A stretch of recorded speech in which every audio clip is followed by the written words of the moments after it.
ప్రమాద తీవ్రత మనం చూస్తున్నాం. ముగ్గురు చనిపోవడం విషాదం అయినప్పటికీ కూడా స్థానికులు అప్రమత్తంగా ఉండడం, క్లీనర్ సహాయపడడంతో ప్రమాద తీవ్రత చాలా వరకు తగ్గింది, మరణాల సంఖ్య తగ్గింది అని చెప్పుకోవచ్చు. ప్రస్తుతం సిరివెళ్లమెట్ట దగ్గర జరిగిన ఈ ప్రమాద ఘటన దగ్గరే ఉన్నారు, ఆ స్థలం దగ్గర ఉన్నారు మా కరెస్పాండెంట్ లోకేష్తో మాట్లాడదాం. లోకేష్, చెప్పండి, చాలా చాకచక్యంగా వ్యవహరించి ప్రయాణికుల్ని కాపాడడం ఈ ఘటనలో మనకు కనిపించింది.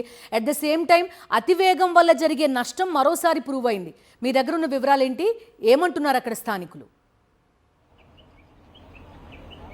ఖచ్చితంగా అని చెప్పవచ్చు. ఎందుకంటే బిందు కర్నూలు జిల్లాలోనే 19 మంది సజీవ దహనానికి కారణమైన ఒక బస్సు ప్రమాద ఘటన మరొక ముందే నంద్యాల జిల్లాలో మరొక ఘటన చోటు చేసుకుంది.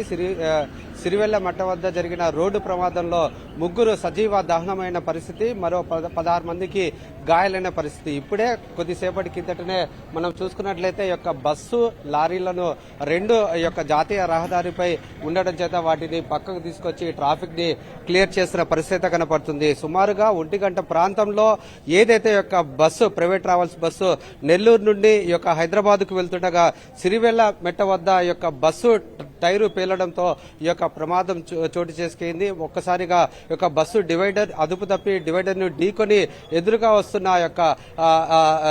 కంటైనర్ లారీని ఢీకొనడంతో మంటలు చెలరేగడంతో ప్రమాదం తీవ్రత అనేది ఎక్కువైందని చెప్పవచ్చు. పరిస్థితిని బట్టి, అంటే కాలిన బస్సును గాని ఈ లారీని చూస్తే అర్థమవుతుంది దాని తీవ్రత ఏ విధంగా ఉందని అని చెప్పవచ్చు. వితిన్ సెకండ్స్ లోనే పూర్తి స్థాయిలో 2 వాహనాలకు పూర్తిగా మంటలు చెలరేగడంతో బస్సు డ్రైవర్ అయితే కూర్చున్న సీట్ లోనే దహనమైన పరిస్థితి. అదేవిధంగా ఈ కంటైనర్ లో ఉన్న లారీ డ్రైవర్ కూడా అదే పరిస్థితి అయితే కనపడుతుంది. అయితే ఈ లారీలో ఉన్న క్లీనర్ తప్పించుకునే ప్రయత్నం అయితే చేశారు.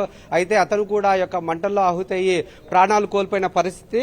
అయితే బస్సులో ఉన్న క్లీనర్ మాత్రం అలర్ట్ అయ్యి బస్సు అద్దాలను పలగొట్టుకుని బయటికి రావడం చేత 36 మంది, ఎవరైతే బస్సులో 36 మంది ప్రయాణం చేస్తున్నారో వారిని క్షేమంగా బయటికి తీసుకురాగలిగిన పరిస్థితి కనపడుతుంది. స్థానికులకు నిజంగా అభినందనలు చెప్పాలి. ఈ ఘటన జరిగిన వెంటనే స్థానికులు స్పందించి బస్సు అద్దాలను పలగొట్టి 36 మంది ప్రయాణికులను కాపాడిన పరిస్థితి కనపడుతుంది. ఇందులో 16 మందికి గాయాలైన వారిని నంద్యాల ప్రభుత్వ ఆసుపత్రికి తరలించడం జరిగింది. అధికారులు కూడా పూర్తిగా విచారణ చేస్తున్నారు. బస్సు డ్రైవర్ తప్పిదం వల్లనే ప్రమాదం జరిగిందా, అసలు ఏం జరిగింది అనేది పూర్తిగా బృందాలుగా ఏర్పడి ఈ ప్రమాదాన్ని ఘటనని విచారణ అయితే కొనసాగిస్తున్నారు. Bindu. Right Lokesh, thank you.